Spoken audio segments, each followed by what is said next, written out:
What's up, everybody? Al King in the building. Something happened a couple of moments ago. I was listening to Inside the NBA.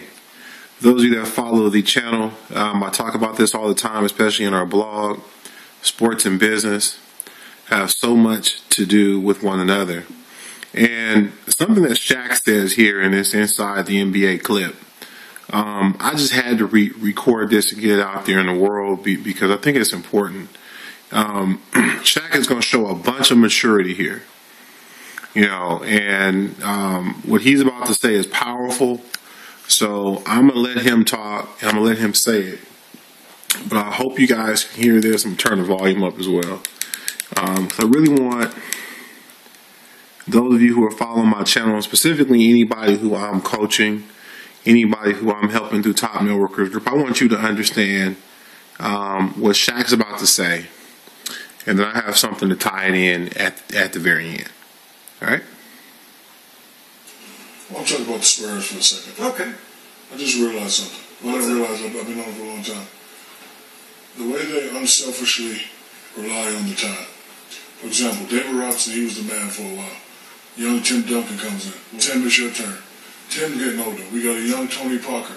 It's your turn. So now Tony and Tim, they're handing over to this guy, Kawhi Leonard, respectively, and he's carrying it, and everybody else is following suit, and that's why they always win. So, kudos to the Spurs and kudos to Popovich for respecting the time and just, respecting the game. Because, a lot of guys, including me, when I got older, I still didn't want to hand it over, but, these guys always do it the right way. And that's why, 27-7 since the All-Star break, 17 out of 20, and that's why.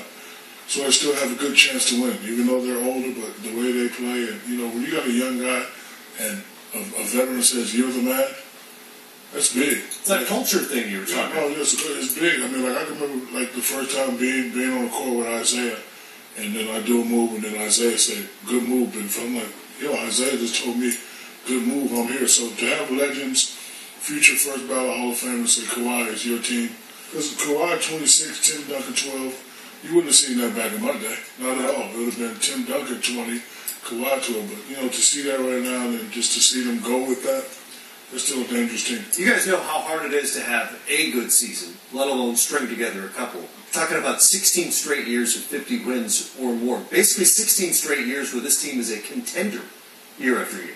Yeah, it goes back to the culture thing and guys buying into the system. I mean, Popovich could put anybody out there in that offense and defense, it runs the same way. Those guys bought into what his system is, and they play very unselfishly. They move the ball. They get the best shot every night, and it doesn't matter who's getting, the 15 to 20 points a night. There's different guys that's really, stepping up for this team. But Kawhi is the guy now that's carrying these guys because Tony Parker is down, and he's playing phenomenal basketball on both ends of the basketball court. All right, real quick. Now I'm a Laker fan, you guys. All right, they're talking about the Spurs, and I want to make sure this is on record too, that everybody understands something. Out here in Laker land, there's very few teams that us real Laker fans respect. Very few teams. I tease Clipper fans. Trust me. When I hear people talking about, Clippers are the team of LA, I laugh. Because no one from LA, but, no one is going to say that other than a Clipper fan. Okay? But when it comes to the San Antonio Spurs, we respect the Spurs. Okay? We respect the Spurs. The Spurs are champions. For all the reasons that Shaquille O'Neal just laid down for you guys listening right now, I hope you all heard that. He's talking about something that you'll also find in a book that I recommend from John C. Maxwell. It's called The 21 Irrefutable Laws of Leadership. And one of the laws is the law of legacy. And for those who don't understand this is what real good leaders are about. And I believe this is even the 21st law. So this is like the cap. I might be wrong. I'm pretty sure it's the law of legacy. And in this law, you guys, it's irrefutable. That means there's no refuting it, no arguments. A good leader leaves a legacy. And something I shared with a small group of leaders that I was working with in 2010 when setting Top Networkers Group up, and we were going into 2011. And I wanted to kind of let people know, what my actual, vision is for Top Networkers Group. And this is something I never share in any videos. So this is going to be a first, where you're going to actually hear what the real goal of Top Networkers Group is. And it's because I'm influenced by sports. It's because I actually grew up playing for a park that won championships. I'm a champion, right? I'm a Laker fan. I've been cheering for champions all my life. So I'm a championship mentality kind of person. And when I read the law of legacy, the company that John Maxwell used was GE and Jack Welch. And he talked about it. This is what a real leader does. A real leader leaves a legacy. And the goal of Top Networkers Group is a legacy. See, a lot of times I talk about we, I talk about us, and the truth is, at this point in time, at this very moment, there have been a lot of people who've joined the team. Most of them have quit. I would say there's maybe 1, 2, maybe 5 people that I would actually call Top Networkers Group at this point in time. Right? And my entire goal is to leave a legacy, is to find someone that I can pass the reins to. That's really what it's about. I want to step away. That's the real goal of a real leader in MLM. It's not to shine forever. It is to set up a platform, create a path, create an environment, create a culture that will win championships. So that's the level I'm on. That's my vision. If you're working with me, I pride myself on developing leaders, but I can't lead anybody that doesn't want to follow. And what you heard in there from T-Mac, I thought that was an awesome point too, is the Spurs have a system, but the players buy into the system.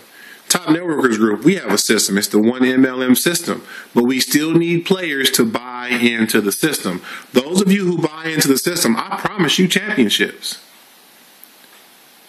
And I promise you, everyone who's quit Top Networkers Group didn't buy into the system. I promise you that. Now, I want you guys to hear what Isaiah Thomas had to say here at the end. And we're going to go ahead and close this out.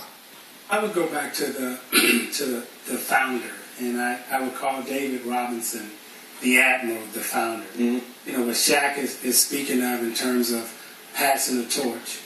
David Robinson gracefully passed the torch to Tim Duncan. When Tim Duncan joined the Spurs, not only was David Robinson one of the best big men in the NBA, but he also, when they drafted Duncan, spent time with Duncan in the summer. They both came back to training camp together, and as time went on, he gracefully passed the torch, and he was the founder. We talk about this culture. You got to give the founder, David Robinson, and the admiral, a lot of credit. You mentioned Parker, by the way, left this game with... Okay. Yeah. What you have to understand here is when I said Top Networkers Group up, I've made statements like this, and I know that they rub certain people the wrong way. And the people who get rubbed the wrong way are the ones who have big egos. And they don't have respect for other people. And what you have to understand, Top Networkers Group is a ship. And you guys, I am the captain. Absolutely. I'm the dude driving the ship. I'm the dude setting the course. But again, my goal is not to drive the ship forever. My goal is to set up something that I can pass on to a Tim Duncan. So that Tim Duncan can have something that he can pass on to a Kawhi Leonard. See, you guys, that's what this MLM stuff is really about. And, again, hopefully you can see the connection and the correlation. They're talking about a championship team that has been a championship team for decades now. They didn't have that winning culture before David Robinson got there, for those of you who are history buffs. Spurs might have won one championship prior to when they had George Gervin. I'm not really sure about that. Spurs were decent, but they were never really champions until this current regime got there. So that's major. And one of the reasons that it's lasted is because they have passed the torch. Players have bought in. They've followed someone's lead. And that's what we have to do, you guys. If we're going to do what we're setting out to do as top networkers, then the very first thing is to find the right players who are going to buy into the system and follow the leader so that I can find the right person to take us up to the next championship and take us to the next championship and beyond. Because this is about something larger than just a company, you guys. It's about the team. Thank you, as always, for watching the channel. Thanks for subscribing. If this is giving you value, share it. Tell other people about it. Sign up for our system, you guys. We'll see you at the very top.